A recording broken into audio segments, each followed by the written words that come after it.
So good afternoon to our viewers in Germany and good morning to our viewers here in the United States. I'm Steve Sokol and I'm the president of the American Council on Germany.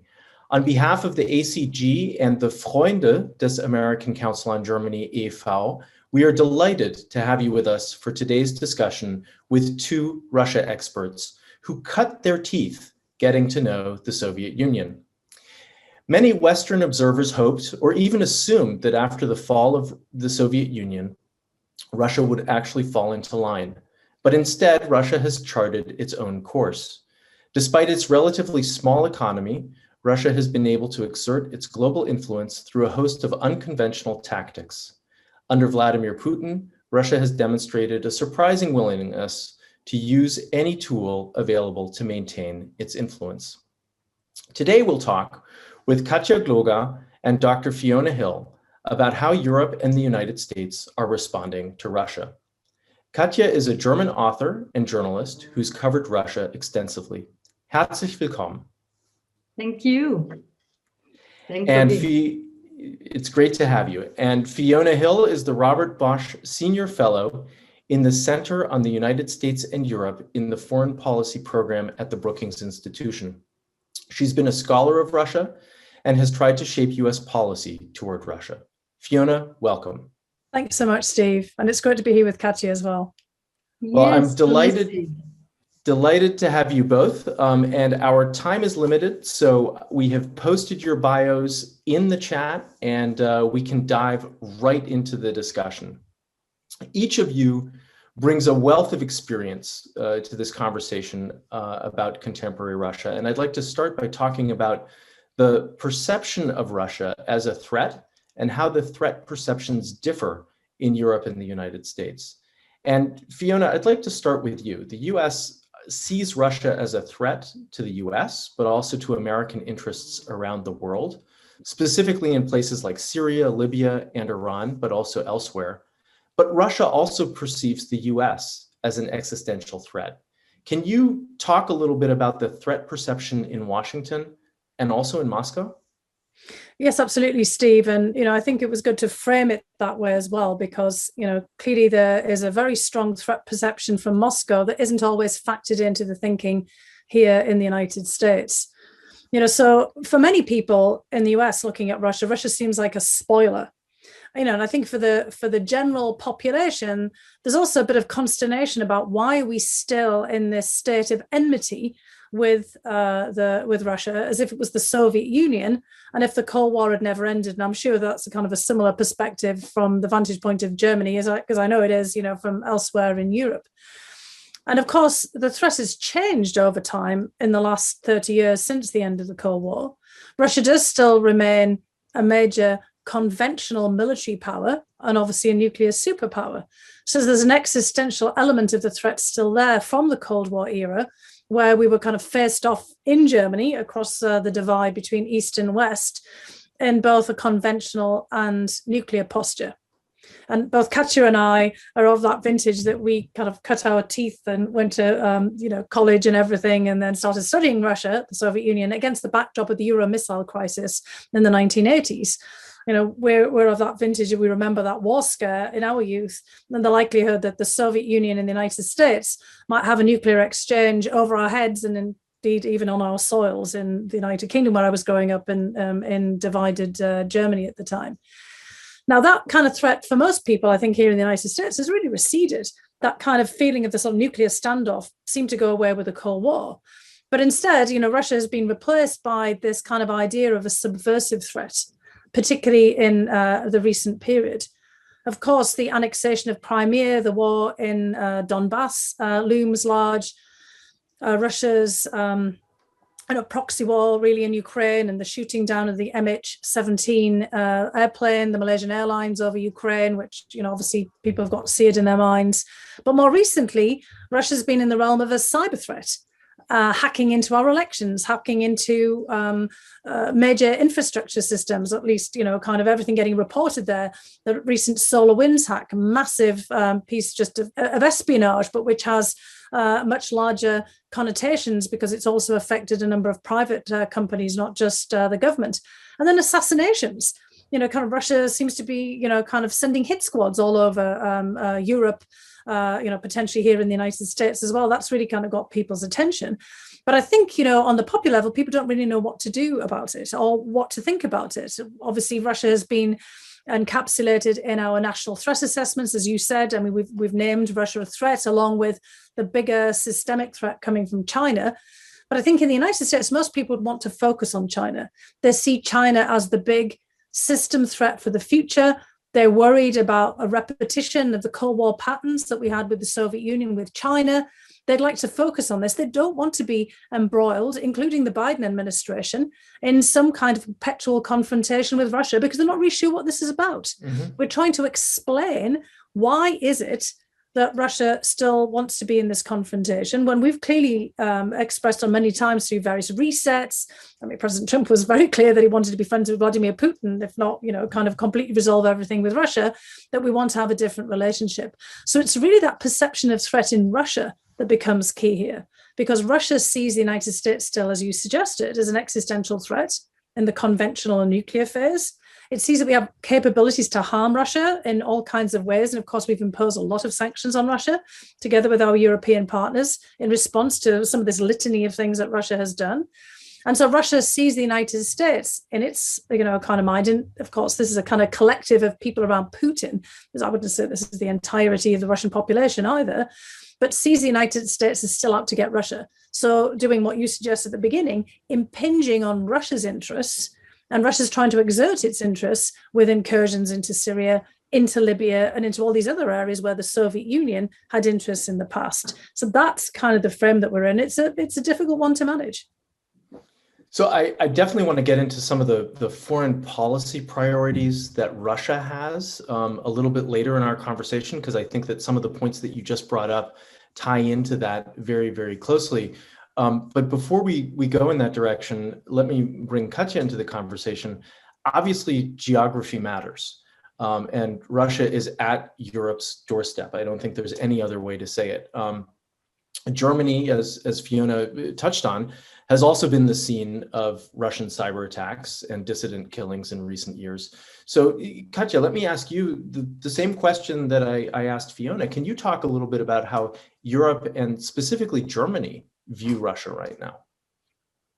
Thanks a lot, Stephen. Thanks a lot for setting up this discussion today. In preparation, I looked at some recent polls in Germany with quite interesting results that show the ambivalent relationship Germans have towards Russia these days. On the one hand, one poll still seeing the United States as a bigger threat to democracy than China or Russia. This might be part of the Trump heritage still on, but nevertheless, it's just a few days ago. On the other hand, in recent months, you had this kind of, I would call it the Navalny effect. After the assassination attempt on Alexei Navalny, his stay in Berlin, and the political discussion and the cynicism also of the reaction from official Moscow, you saw a rise in demands for stronger sanctions, economic sanctions against Russia. At the same time, the majority of Germans in the polls want to be a good neighbor. They want Russia to be a good neighbor and want stronger cooperation with Russia.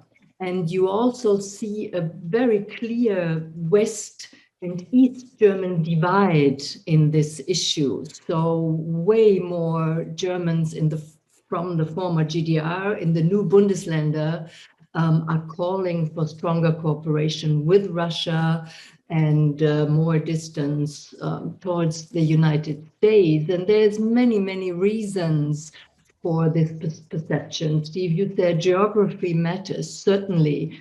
But I would see also history, our common history, as a defining factor of this relationship. And it's not only, the Tsars, Catherine the Great, Peter the Great, It has to do with a kind of special relationship, almost mystical, that these two peoples, Germans and Russians, they have a certain, how to say, even closeness of souls. It goes way back into the beginning of the 20th century.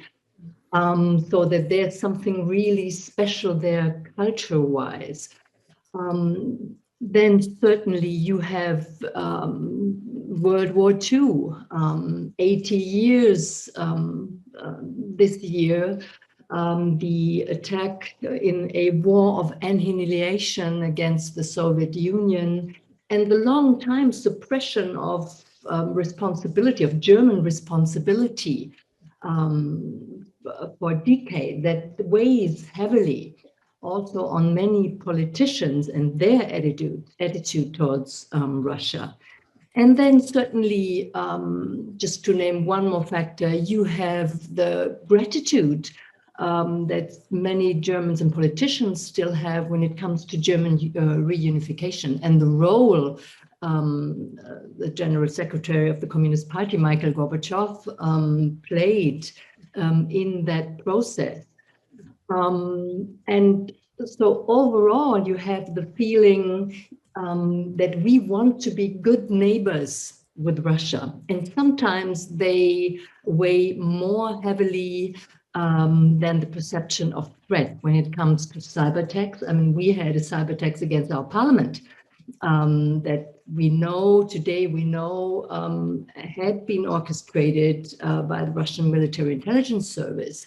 You had assassination attempts right in the middle of Berlin, not to mention Crimea, not to mention Donbass, not to mention Navalny and Skripal, with assassination attempts with chemical weapons. But still, this feeling we are close and we have a special relationship. We want to be good neighbors and friends. And want to bring Russia into Europe, that outweighs the perception of threat.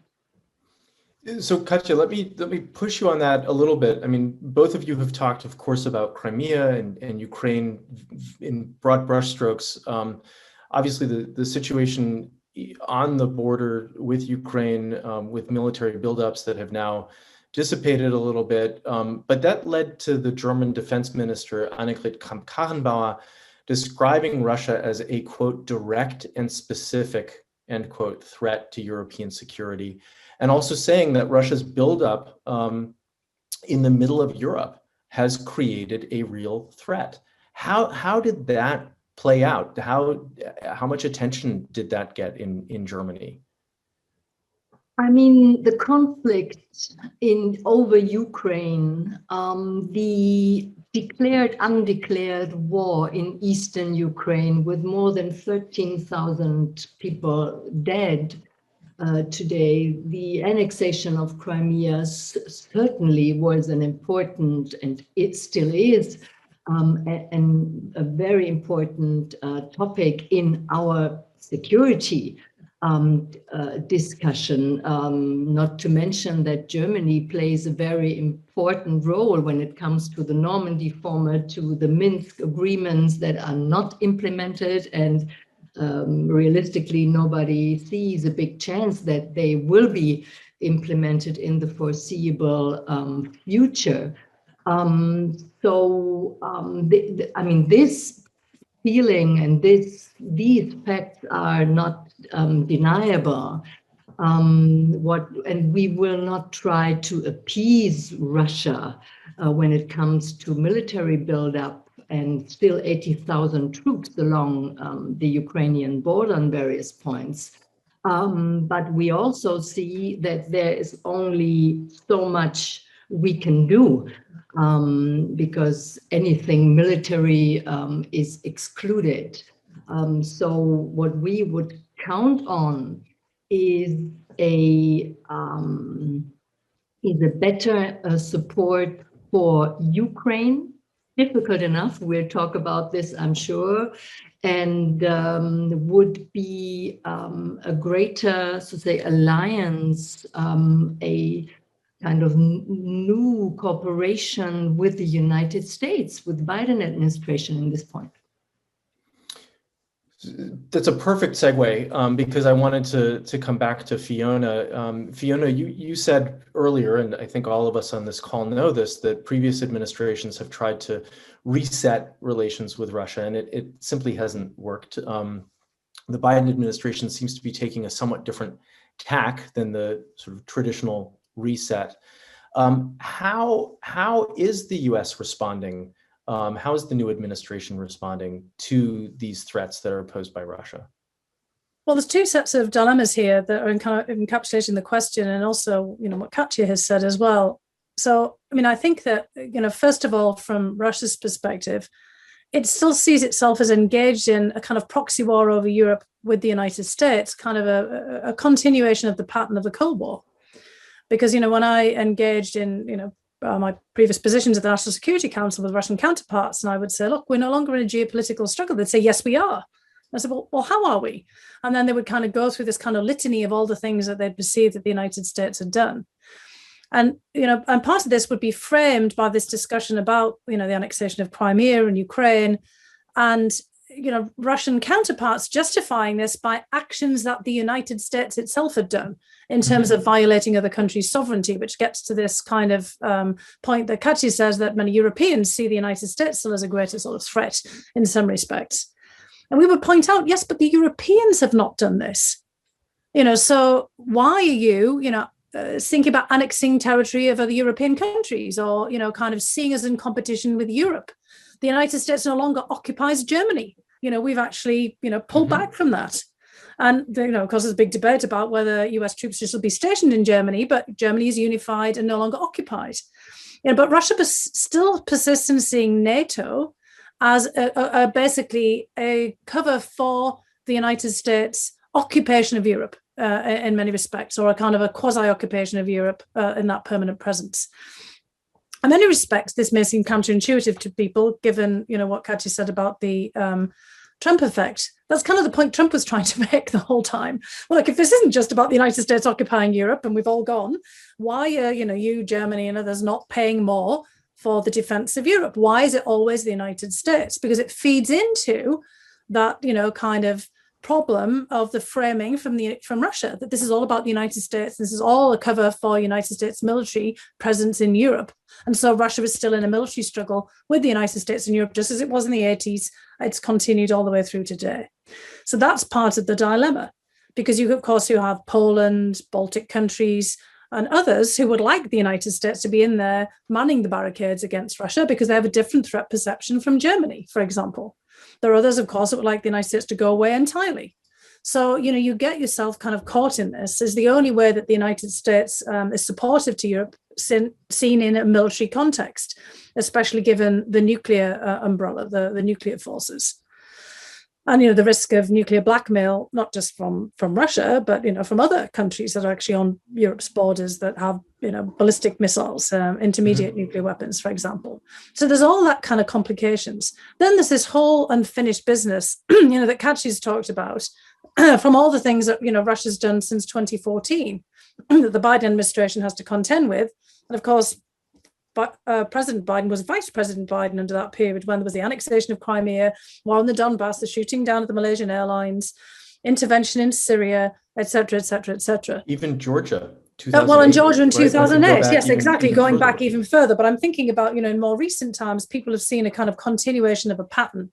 And Russia says, well, it's just exerting its interest. Well, really, kind of invading, kind of annexing, moving in. They'll say in the case of Syria, they're invited. Well, they certainly weren't invited to annex Crimea. They said the situation changed. They wanted back some of their territory. I've often pointed out, and Germans will go, oh my God, don't say that Russia is sitting on a piece of ancient Germany in Königsberg. Kaliningrad was never part of the Russian Empire. So Europe is trying to get out of that, kind of going back and reacquiring bits of lost imperial territory or, earlier kingdoms. We've been trying to do that in the European space since the end of World War II, which was all triggered off by all kinds of territorial disputes. But again, Russia persists in seeing this through the frame of this kind of adverse competitive relationship with the United States. And of course, we don't really help, in the United States to change that perspective, because we feel like we can't. We feel like we have to respond all the time to this kind of litany of things that we keep going through. So that's where Biden is kind of trapped. He would like to move on, and so would the team around him, and deal with the current problems, that have been neglected for some time. China, which of course was a big issue in the last administration, but climate change, dealing with the pandemic, all kinds of other existential threats, and dealing with the problems at home. But Russia keeps on getting into the mix. I mean, I think, Biden, like many other leaders before him, would kind of hope that Russia would go away. But in fact, I think, from the perspective of the people sitting in the Kremlin, not the Russian people writ large, they can't afford the United States to go away, because, Russia wants to stay in the game. It wants to have its interests always at the table. And it can only do that being in competition with one of the other big players in the arena. And it does not want to be in competition or stuck with China on its own. And it's already in an unequal relationship with China. Okay, it's been declared as a strategic partnership, but it's clear discrepancy and disparity in the kind of like the size of the economy, the population, if not the military. But China's rising really quickly, and I mean, China's acquiring strategic nuclear weapons, not just tactical nuclear weapons. Russia has a huge border with China. We don't. So for Russia, that's really uncomfortable. So in a way, sparring with the United States, having some degree of managed competition, probably is in the interest of the people in the Kremlin for domestic purposes as well, because otherwise, why are you clamping down on your opposition? Why are you so worried about everything? If we disappeared the United States, then what? How would Russia orient itself? I mean, that's also a question. Right. Katja, you've been nodding your head. Do you want to add to that? Yeah, I just wanted to add also a question. I mean, the Kremlin, at least that's how many people in Western Europe see it. They declared Russia, the regime declared Russia as a fortress against Western influence, as a fortress against the United States, as a fortress against decadent values, a country having, its own right, the biggest country in the world, and does not need to really cooperate with other countries or institutions.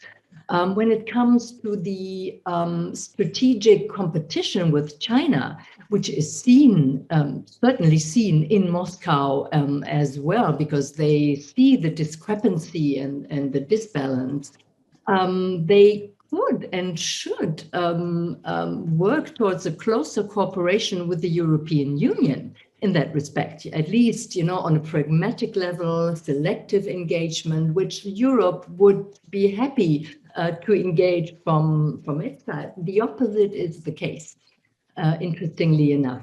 And maybe it really has to do, with all the grievances that have been built up over time since the 90s. Great power Russia, humiliated, never been taken seriously,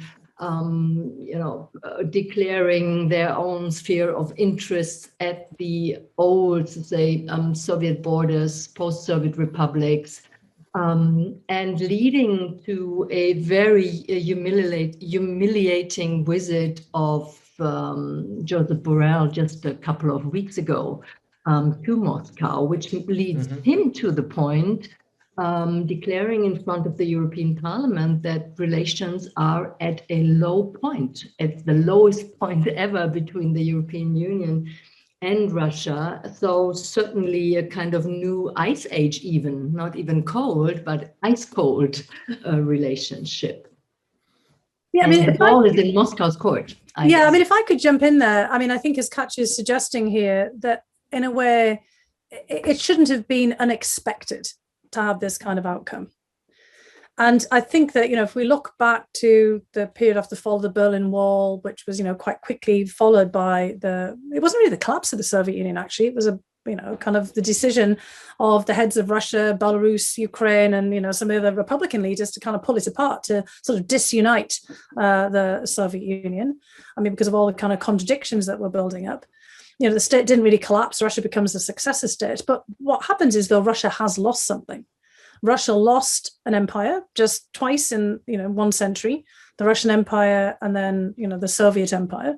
And, we know many other countries, my home country, the United Kingdom, I started off in the same, position. In fact, I mean, there's a piece in the New York Times today, a long piece about Scotland and an independence, referendum again. And people forget that actually the union between Scotland and England in, around 1707 is about the same time as the Battle of Poltava. Pretty much almost the same time, when Peter the Great, basically is able to declare Russia an empire because he's managed to take over the lands that are, in modern day Ukraine from the Swedes, who had, occupied some of that territory as well. And that's the same time as the Spanish kingdom, and we've still got Catalonia, kind of like playing out there, was also pretty much fixed in place. So that was kind of like some of the high point of, kind of imperial creation.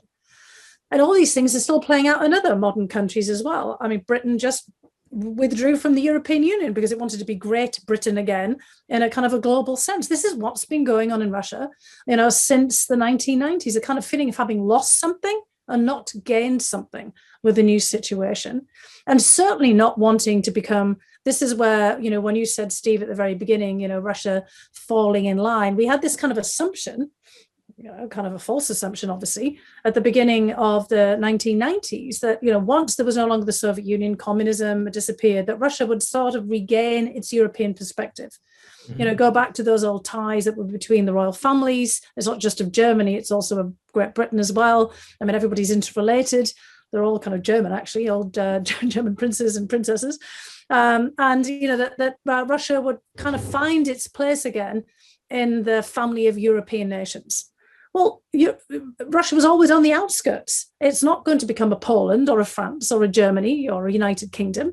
And Europe, kind of in all of its different institutional forms, Russia wasn't going to join into NATO, although we kind of thought that it might, not on the same terms as any other country. Russia always thought that there would be a special relationship, and NATO and Russia might have a veto power, European Union and Russia might have a veto power over things that it didn't like. And of course, that wasn't going to happen. And so it's that feeling in the Russian part that they lost something and that they're being kind of forced to kind of enter institutions that we created without them, kind of just as any other player, that kind of, I think, has really sort of shaped that pushback. It's not the only reason. I mean, there's all kinds of other things going on there, but I think Katja was really kind of describing that sense. And there's a sense of indignation among Russians. Why should we do this? I mean, why would you think that? I mean, if someone like Britain doesn't want to be in the EU and wants to chart off in its own course, or America's gone through a phase of saying, let's make America great again. And other countries, kind of are saying like, well, we want our sovereignty, Hungary, Poland and others. We don't want to be part of just every other, entity where people are making decisions for us. Why is it such a surprise that Russia is? So I think, what we have the problem with, though, is what the government is doing to exert those interests. It's that subversive, kind of brazen assassinations, the kind of dark operations that they're doing, which they justify by saying, well, the CIA used to do this in the past. Well, the Europeans didn't, for one thing. And, the United States isn't doing all of that now. So this is kind of like the problem. It's the tools and the methods that they're using to exert their interests, not the fact that they want to, have a different perspective on things. They do have a different perspective and they have different interests.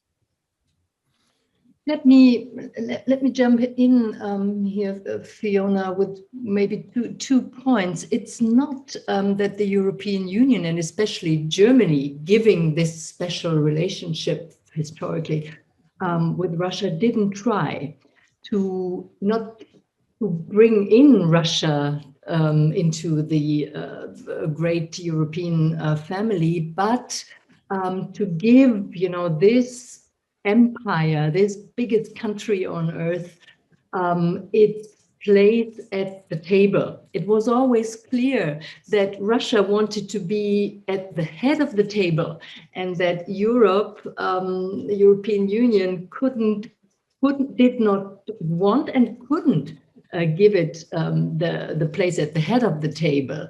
But it's not that the European Union or Germany didn't try.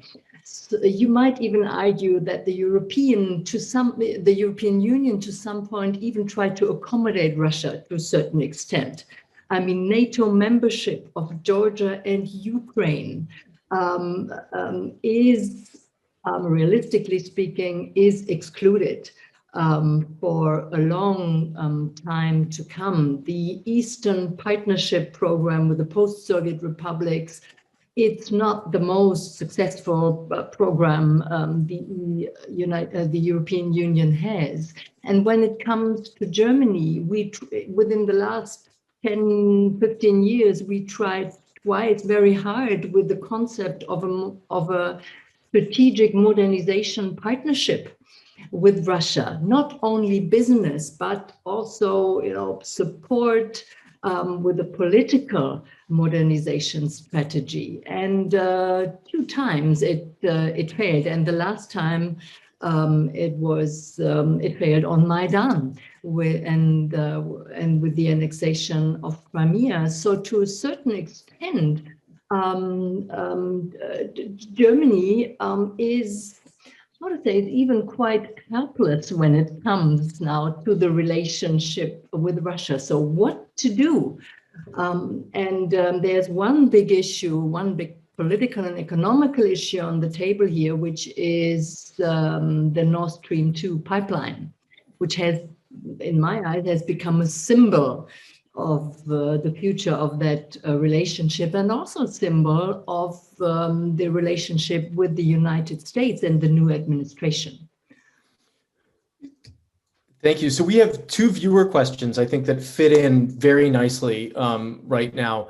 One of them is what would a grand strategy look like to try to integrate Russia into that European house in the long term, to create greater peace and prosperity throughout Europe?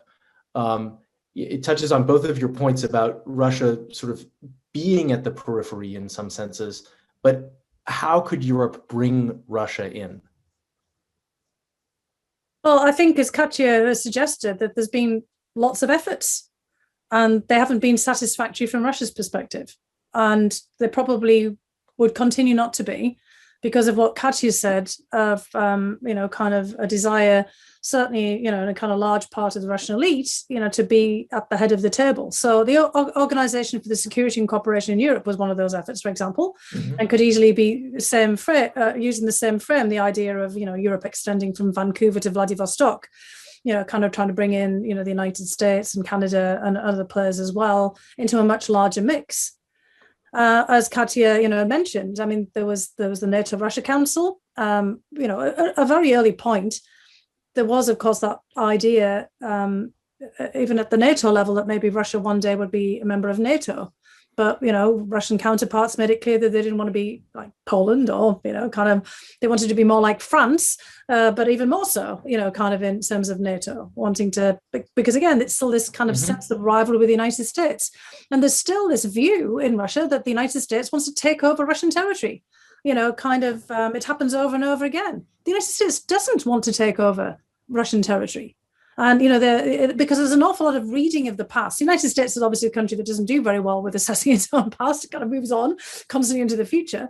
But there's always these assessments in Russia. And, I've interacted with people for decades on this kind of idea that, kind of going back to, the British Empire and other European empires, that the United States has taken over from that and, kind of has these predatory views of kind of wanting to take over Russian territory. I would always say, why would that be the case?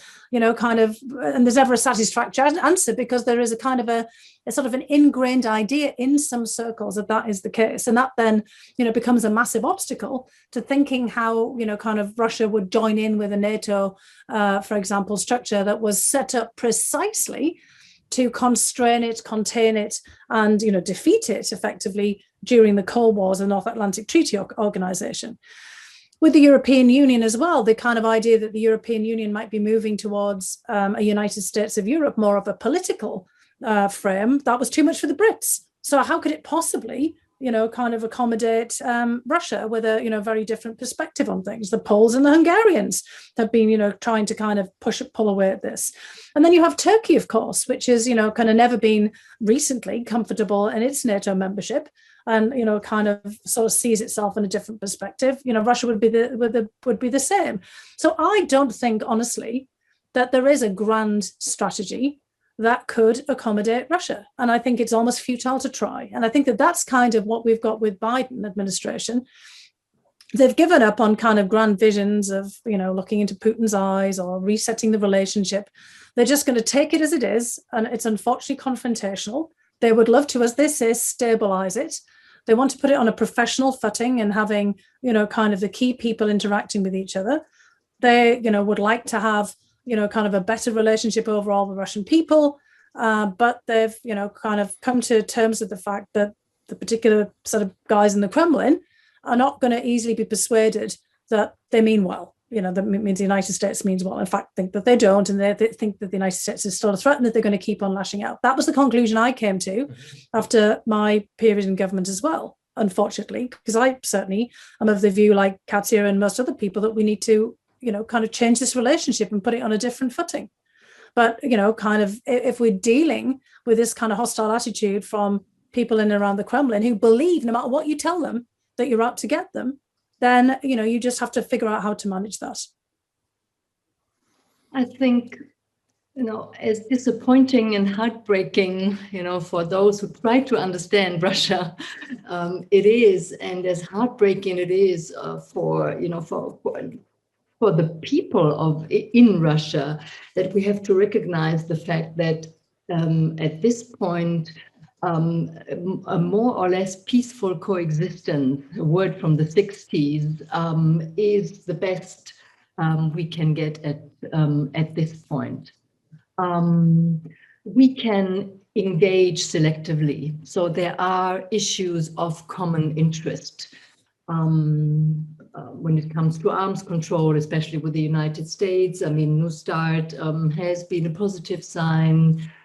Maybe with the Iran agreement, maybe there's some windows of opportunity there. Maybe on the longer term, when it comes to climate issues, because Russia has to catch up on this very important issue strategically. And maybe also when it comes to cooperation in the broader frame of a Eurasia strategy. There's a lot of buzz around it. Russia trying to define herself now as a greater Eurasian country with a great Eurasian strategy. But certainly, in the competition with China, maybe there's, some room for cooperation and engagement there. And on the other hand, I think we really have to stand up. It sounds very, morally, but we have to stand up at a certain point to our own values when it comes to the ongoing and strategic, disrespects for human rights, especially when it comes to the people in Russia. So again, this all word engage with civil society, make clear you don't want regime change. This is not what we're up to. But for the sake, of our own values and of human rights, we need to stand up there. And maybe sanctions are a part of that policy mix. I have a viewer question that touches right on this, which is that if no grand strategy will work at the present, would a Politik der kleinen Schritte, or policy of small steps, be a better approach to try to put the relationship on a different footing? Well, I think that's where we are, as Katja is suggesting, because, there are several things that we could do. I think we've got a great missed opportunity with the pandemic, because the Sputnik vaccine, Russia has excellent scientists and over the years, they've played a key major role in the development and the propagation of all kinds of major vaccines, polio, the pioneering treatment of tuberculosis, for example, eventually HIV/AIDS, we got on the same page as well. So, I think that once they had a vaccine that, looked like it could be successful, we should have worked with them to figure out how to produce it. Because, Russia, like many other countries, has production limitations. And, this is an all hands on deck global emergency. We should have found a way to kind of work together and not play vaccine diplomacy. And, again, that was one area of a small step, but a big step at the same time that we could have done. I mean, we've had the small steps for mankind in space, which has always proven, to be a place where we've actually been able to work together. Russia takes control of the Arctic Council. The Arctic is another area where actually, if you look at some of Russia's relations with European neighbours like Norway, for example, they managed to work out a territorial dispute there, common sharing of fisheries in the Barents Sea. After a long period of time, the Norwegians and Russians showed that they could work together, over a contentious border. So there are signs that we could do something together. And as Katja says, with climate change, Russia's going to have to contend with that as well. There's methane, gas emissions. We could be working with the Russians to cap that. The United States is one of the biggest offenders in methane flaring of, associated gas from oil fields, for example, like the Russians are. We could work out together how we would cap that, how we would deal with the methane that's getting emitted as a result of the melting of the permafrost. There's all kinds of things that if we really put our minds to it, we could find, as you said, these small steps of engagement. Would they change the whole perspective? Well, could be over time if there's enough of those small steps. And also, as Katja is suggesting, with China over the longer term, that relationship might become more uncomfortable. I'm not saying now, but, down the line, Russia has a border that was once disputed and could be again. I mean, Russia guaranteed the sovereignty of Ukraine, and then it didn't when times changed. China could do exactly the same thing to Russia. China's just had, a shooting war across the Himalayas with India. If I were Russia, I'd be worried about that, because that's a disputed border in the middle of nowhere, up a mountain. The Amur River is not in the middle of nowhere. It's a long way off from Moscow, but it's, right there with a very densulated population in China. So what's to stop China from saying, okay, that was all of our territory in the 1860s, and you're just like another European colonial power who took it away from us? That, I'm not saying that's going to happen now, but it could. So if I were Russia, and I'm not, obviously, and, Russia's a big place, but if I was sitting in the Kremlin, queen for the Kremlin for a while, I'd worry a bit about my own strategic autonomy vis-a-vis China. And I would not want to have the, relationship with the United States and Europe and all of the other, kind of countries around in such, a dire straits. I'd want to have some flexibility and room for maneuver. So, I think as things change, and as Katja is saying as well, look, we don't know what the post-pandemic world's going to look like. China right now looks like it's taken massive advantage of it. Kind of Chinese propaganda is like, whoa, kind of the virus, kind of devastated us for a while, but we're out of it. And, too bad for everyone else. Well, indeed, too bad for everyone else. And that includes Russia. That has also got a major problem. So we should all be kind of trying to figure out how we pull together to get our own selves back on our feet together. So we could be part of a longer term solution if we work together. But again, how do you frame that so it doesn't look like we're trying to pit Russia against China is also problematic. Yeah, when it comes to Sputnik vaccine, just this little detail, Germany is ready. As you know, we already ordered lots of doses of the vaccine. The problem is, so far, there is no approval from the European Medical Agency, and there's no production capacity. So certainly this might be something where you could work on. Also, I mean, it's small, maybe tiny steps, but when it comes to the visa regime, for example, I mean, most of the Schengen visa, the European Union issues every year go to citizens of Russia. There is, further little improvement with an electronic visa regime that might, make things a little easier for people, to travel and to meet each other. It sounds like, almost nil, but it's not almost nil, because if you look at Russian disinformation and propaganda within the country, there is a lot of influence of this instrumentalization of, fortress Russia against the bad West against, the European Union against the United States that want to attack Russia and are an enemy of Russia. So to give opportunities on this small scale for people to see with their own eyes and to listen with their own ears might be a chance. And certainly when it comes to post-Soviet republics, as Ukraine will be a contested issue for a long time to come, Donbass, not Crimea, I think, despite of all rhetoric, maybe Fiona disagrees, but my feeling is that despite of all rhetorics, Crimea is an issue that everybody kind of accommodates with now, but Donbass and Eastern Ukraine is an issue, and to work with the Ukrainians, with the Ukrainian government. I know it's long term. It's a task for a generation, if not for two, to try to help with the modernization program and good governance. I know how difficult it is, but to overcome this, fatigue in Western capitals might be another step too. Thank you. I know that Fiona has to leave us in about 5 or 6 minutes. And one topic that's come up, and I think it was you, Katja, that mentioned it, was Nord Stream 2. And we've gotten a number of questions related to Nord Stream 2. One from a German diplomat who's based in Budapest, who asks how important Nord Stream 2 is for Russia. And he asks whether it's mainly an economic or business project, or whether it's really of geopolitical importance for Russia and could be used as a tool to divide Europe.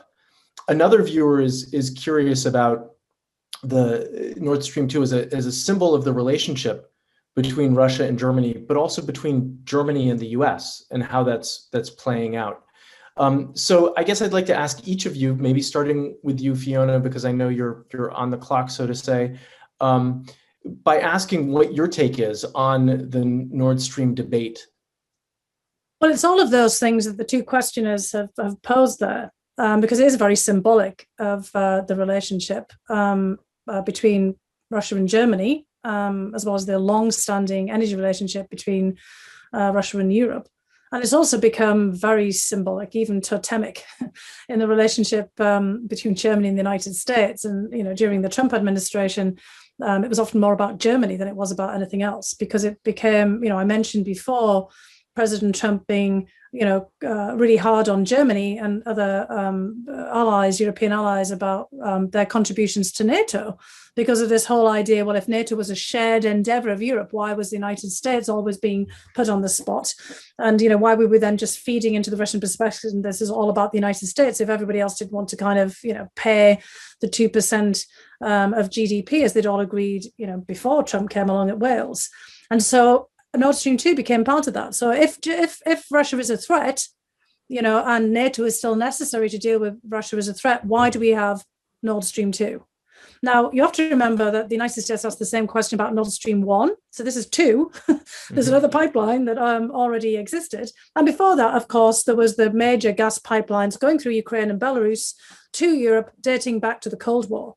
And the United States has been consistent on this in opposing those pipelines, as seeing them, kind of not just as tools that Russia could use, because in fact, as we know, that the only country that Russia has kind of cut off from gas has really been Ukraine, but of course that had knock-on effects for Slovakia and, for other places as well, but that it would kind of basically give, kind of Russia leverage insofar as the business, commercial and economic relationships became closer. And as a result of that, there would be political leverage, because people would become invested in the relationship and wouldn't want to rock the boat. And that's what we see over and over again. Some of the biggest supporters of a closer German-Russia relationship are those in the energy sector. Mm-hmm. And, kind of the people in the energy sector, of course, are very influential in their own politics, because of the nature of energy. And, kind of all the way across Europe, this has already divided Europe, because, those countries that feel kind of most vulnerable from Russia have felt very acutely aware of the political leverage that Russia has through business and the economy and, the private sector in European energy politics. Now, is Russia the one and only energy supply? Of course, it's not. but it is the dominant energy supplier and it wants to maintain its market share. And that's what this is all about. And maintaining that market share becomes political because of the money that is then flowing as a result of this relationship with Russia. And of course, we have lots of evidence, unfortunately, that a lot of that money has been used to bribe politicians, bribe business people to put pressure on the politicians as well.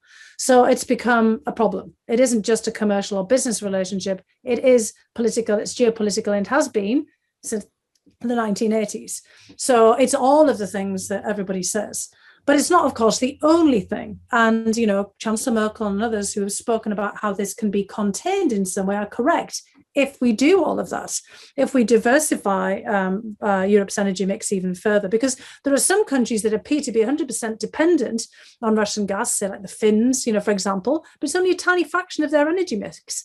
And even for Germany, gas used to be, when Germany was still having nuclear power, a fraction of its energy mix. And as we move towards renewables, Russian gas will diminish within the overall European context. And that actually should be something the Russians are worried about, because they are not going to be able to be the big dominant energy powers in a world that moves beyond hydrocarbons over time. So if I were the Russians, I'd be doing, again, what the Gulf states and others have been doing, which is thinking about a world beyond hydrocarbons. We're not there yet. It's naive to think that we are. We've got loads of hydrocarbons, oil and gas and coal supplies and things too. But if we're serious about climate change, we're going to make a move. And the Chinese may drive that, because the Chinese don't have lots of oil and gas. They have a lot of coal. They also have some uranium and lots of rare metals and all kinds of things, but the Chinese are leading in green technology. So does Russia want to be left behind in the old brown technology as everybody else moves forward? So there's all kinds of issues to this. And I worry sometimes that we get so obsessed with Nord Stream 2 and talking about it that we forget about all of the other components that go into this. I think you're absolutely right. Sometimes it makes sense to take a step back and put everything in perspective and look at the big picture and not just this one piece. But it is an important piece of the puzzle. Fiona, I'm guessing you have to leave us very shortly, but we've not even talked about Vladimir Putin yet. And so I would love to have the two of you back at some other point for a repeat conversation, because I feel like we're just skimming the tip of the iceberg. But Fiona, I want to thank you very much for joining us today. And Katja, if you can stay on, we can continue the conversation about Nord Stream, because you haven't had a chance to respond to that yet. Yeah, well, thank you. And I'm sorry I won't hear what Katja has to say, because obviously it's an important issue, but I would love to come back. And, hopefully the people who put questions and, else into the chat function, would come and join us again so we can continue this and answer the rest of the questions. But well, we will, let's definitely do this again. I'm sorry I have to leave. Okay, sounds good. Thank you so much. Take care to everyone. Fiona, thank you so much. Thank you, Katja. Thanks, Fiona said it all, so there's nothing really. No, there's definitely some things to say. Success, no? And take care. I would love to talk to you again soon. Bye. Bye-bye. Bye. So, Katja. Yeah, Nord Stream 2. Yeah. I mean, Fiona said it all. I mean, the project was right from the beginning was a political project. It was not only a business project. This is, I think, clear to everybody in spite of our rhetorics. And the pipeline, the two pipelines of Nord Stream 2 are of utmost importance for the Russian regime. It's about market share, the last big chance to grab market share in with hydrocarbons, their main raw material. It's a chance to make a lot of money for a very few people up in the Kremlin and in the surroundings of Vladimir Putin. It is of utmost importance for the Russian regime, for the Kremlin, because as we know, once Nord Stream 2 is constructed and once the gas flows, they would not need Ukraine anymore. So it's a political pressure tool for Ukraine as well. This is why there's a lot of discussion now also in Germany about the pipeline, whether to put a moratorium on the construction or what to do with this. There's only, I think, less than 100 miles of construction left. So everybody tries to rush in spite of all American sanctions. There are some ideas on the table to kind of bind the flow of gas in Nord Stream 2 with certain political conditions. For example, long-term contracts of gas flow through Ukraine. So this might be, not only a face-saving issue, but it might be some leverage the German government has as well, because within the European Union, the whole issue did not play out well for Germany. It is considered to be a German-Russian project, circumventing and running against European interests, not only when it comes to climate, but also when it comes to diversification and the European Energy Union. So it's a contested thing. Absolutely. As we start to wrap up, I have another viewer question that is perfectly tailored to you, because one of our viewers wants to know whether there are different policies vis-a-vis Russia in the different political parties or among the candidates. Of course, Germany is in a election year, and everybody's thinking about September and what a new government after Merkel might look like. So how do each of the major parties differentiate themselves when it comes to Russia policy? And what do you think this might mean on a European scale, starting after September? Yes, just let me give you two impressions. We all remember the footage of a visit of high-ranking AfD officials in Moscow being met by Foreign Minister Sergei Lavrov. A meeting that lasted more than 3 hours, I think, and Lavrov called for a new start, a reset in German-Russian relations when he met people from the Alternative for Germany. And the second little impression is when you talk to people who deal with Russia, about the Green Party, they are horrified, might be a strong word, but they are really worried about the perspective of a Green Party having lots of votes and being one of the main coalition members in a new government. We need to see how, the hard rhetoric of Annalena Baerbock really plays out when it comes to policy, but many Russia, experts see this as a defining moment for coalition negotiations. Do you think the German government's stance on Russia might change with a new government?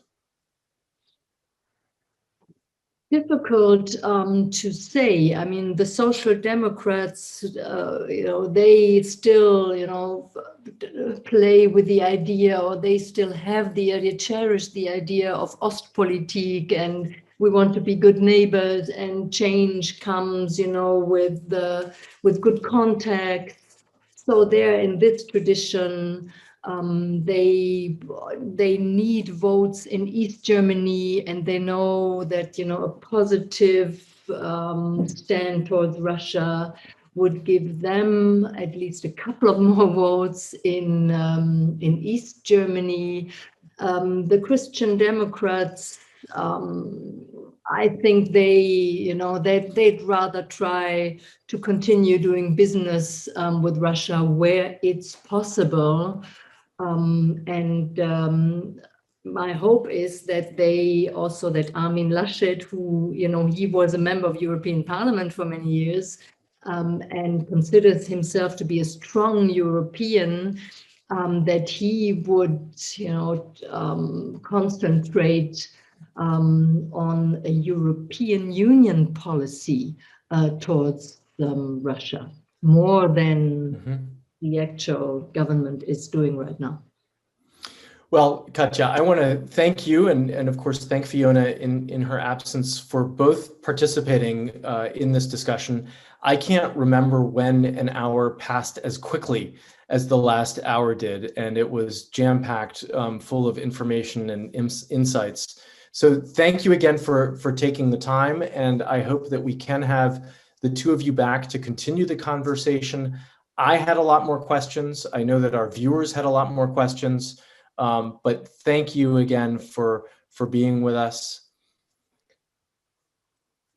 Yeah, and thank you so much for setting up this discussion, Steve. I'm sure we'd be happy to continue. I follow the chat a little bit, really so many questions, substantial questions also. So we might even set up, a Russian seminar or something like this.